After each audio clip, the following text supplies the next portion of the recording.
प्रश्न. सुंदर महिलेचे आंबे पाहून पुरुष का उतावळे होतात?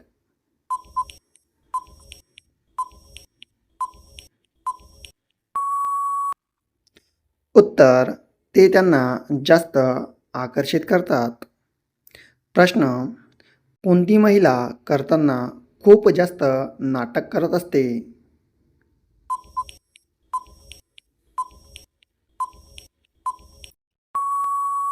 उत्तर. खूप सुंदर व दिसायला आकर्षक असणारी. प्रश्न. महिलांना कोणत्या वयात जास्त करून घेण्याची इच्छा होते?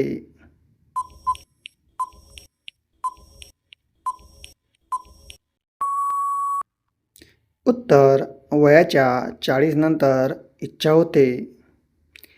प्रश्न. स्त्रियांची दरी हमेशा का सोडते?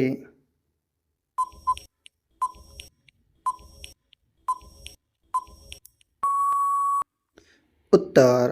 कारण त्यांना सतत काही ना काही आतमध्ये पाहिजे असते. प्रश्न. तिच्या दरीतले पाणी पिल्याने काय होते?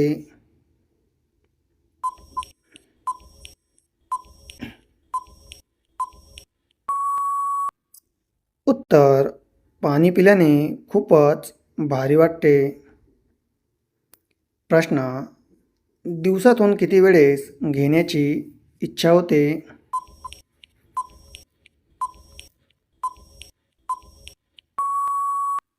उत्तर.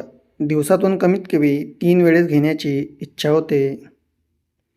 प्रश्न. मागून घेण्यास केव्हा तयार असते?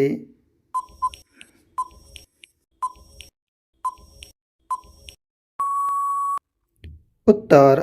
जेव्हा खूप जास्त मूडमध्ये असते त्यावेळेस. प्रश्न. रोज रोज केल्याने काय फायदा होत असतो?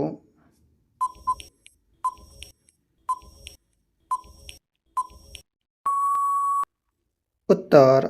दोघांमध्ये जास्त प्रमाणामध्ये वाढत असतो. प्रश्न. तिच्या आंब्यामध्ये रस पिल्याने कसे वाटते?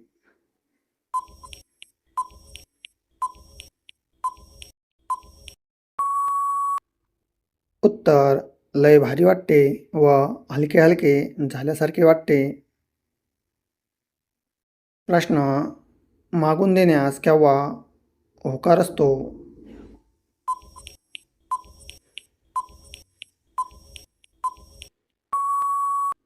उत्तर. ज्यावेळेस पुढून मज्जा येत नाही त्यावेळेस मागून खूप मोठ्या प्रमाणामध्ये होकार असतो. प्रश्न. बाई किती वेळेस?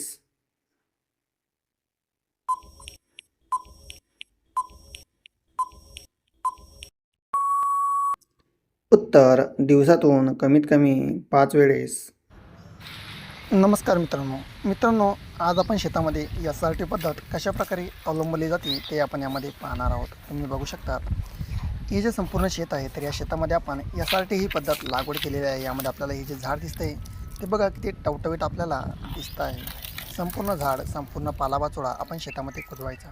हे जे समोर झाड आहे हे झाड आपण SRT या पद्धतीमध्ये वाढवलेले आहे, जेणेकरून यामध्ये मोठ्या प्रमाणात याला उंबरा लागतात. त्यानंतर खाली आपण बघू शकतो कशाप्रकारे आपण बांधलेलं आहे. जे संपूर्ण स्ट्रक्चर आहे हे अतिशय सुंदर आहे. यामध्ये बघा अतिशय झूम केल्यावर सुद्धा आपल्याला झाडे किती टवटवीत दिसत आहे. त्याचप्रमाणे संपूर्ण शेतामध्ये धसं हे पडलेले आहेत आणि त्या धसांचा सुद्धा आपण खत म्हणून वापर यामध्ये आपण करतो. बघा पालापाचोळा अतिशय सुंदररित्या आपल्या शेतामध्ये साठवलेला जो आपल्याला आहे तो दिसत आहे. आणि यामध्ये काय होतं ते छोटे छोटे कापूस वगैरे हे सुद्धा आपल्या शेतामध्ये आहे. आणि मग यामुळे संपूर्ण शेत हे अतिशय सुंदर आपल्याला दिसते. व याने काय होतं तर बघा अतिशय दूरपर्यंत जे झाडे वगैरे आहेत तर हे संपूर्ण आपलं शेत आहे. जिथपर्यंत आपण दिसतोय तिथपर्यंत संपूर्ण आपलं शेत यामध्ये आपण पाहण्याचा यामध्ये प्रयत्न आपण करत आहोत. तर तुम्हाला जर आवडलं असेल तर मला आपण विचारायचं आहे. हे बघा हे आपलं काय आहे तर कापसाचं झाड आहे. आता हे कापसाचं झाड पुढच्या बाजू आहे आणि यानंतर ही आहे याची मागची बाजू. या मागच्या बाजूवर छोट्या प्रमाणामध्ये जे कीड आहेत तर या किडांपासून आपल्याला काय करायचं आहे तर संरक्षण यामध्ये आपल्याला कापसाचं हे करायचं आहे. त्याचप्रमाणे हे बघा आपलं आता दुसरं पान आहे. या दुसऱ्या पानाची मागची बाजू आणि या मागच्या बाजूवर देखील हे बघा एक कीड आपल्याला दिसते, तर या किडांचे आपल्याला काय करायचं आहे तर संरक्षण करायचे. आता आपण जाणूया कशाप्रकारे आपण याचं संरक्षण करू शकतात. यामध्ये सर्वात पहिले काय करायचं आहे तर झाडापासून आपल्याला दूर जायचं आहे. त्यानंतर आपल्याला यायचं आहे सावलीमध्ये. आता सावलीमध्ये आलो आणि सावलीमध्ये आपण बघू शकतो की झाडं किती चवटवीत आहे. पण काही झाडांना काय केलेलं आहे तर तिथे पाणी सोडलेलं आहे, पाणी ते सोडलेलं नाही. झाडांसमोर काय करायचं उभं राहायचं. त्यानंतर आपण बघायचं इथं पाईप बघू शकतो. हा जो पाईप आहे हा अतिशय सुंदर आहे आणि या पाईपमध्ये आपण अशा प्रकारे माचीस ठेवायची. काय करायचे तर माचीस ठेवायची.